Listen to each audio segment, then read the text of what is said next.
Então, eu escolhi esse circuito para falar sobre o nodal. Escolhi o sentido da corrente para esse lado, sentido da corrente para esse lado. No caso, esse horário e esse anti-horário. Indiquei que a I1 entra aqui nesse nó, a I2 entra nesse nó e a I3 sai.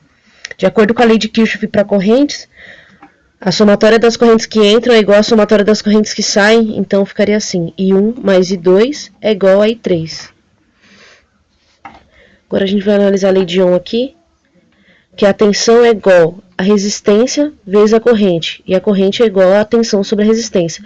Lembrando que a tensão é uma DDP, uma diferença de potencial, ou seja, é a tensão antes menos a tensão depois. Então, a lei de Ohm ficaria assim, I é igual a tensão antes menos depois dividido pela resistência. Se a gente voltar aqui na lei de Kirchhoff, como que ficariam essas correntes? Ficaria assim. Tensão antes do nó, 50 volts. Tensão depois, Vn. Então, ficaria 50 menos Vn dividido por R1. Porque a gente está analisando a corrente I1.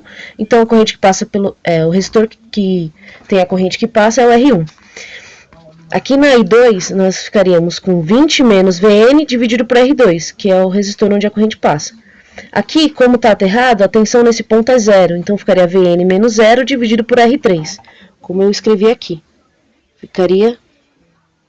Substituir os valores aqui, agora a gente vai para a parte matemática. Aí ficaria... Escrevi novamente aqui para poder explicar. Tirei o MC, ficaria 12. 12 por 4, 3.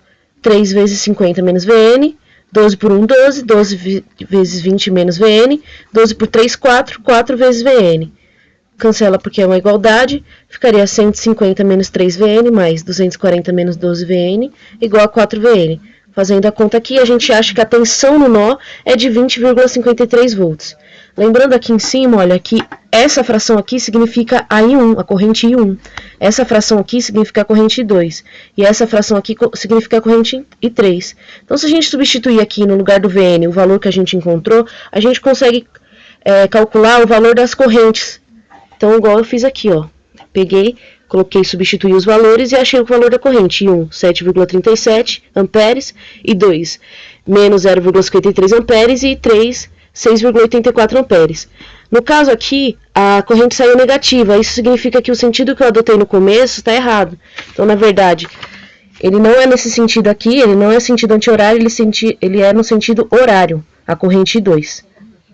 O que a gente faz com essas informações, então? A gente descobriu I1, I2 e I3. A gente consegue saber as tensões, a tensão que está nesse resistor, a tensão nesse resistor, a tensão nesse resistor, assim como as potências em cada resistor.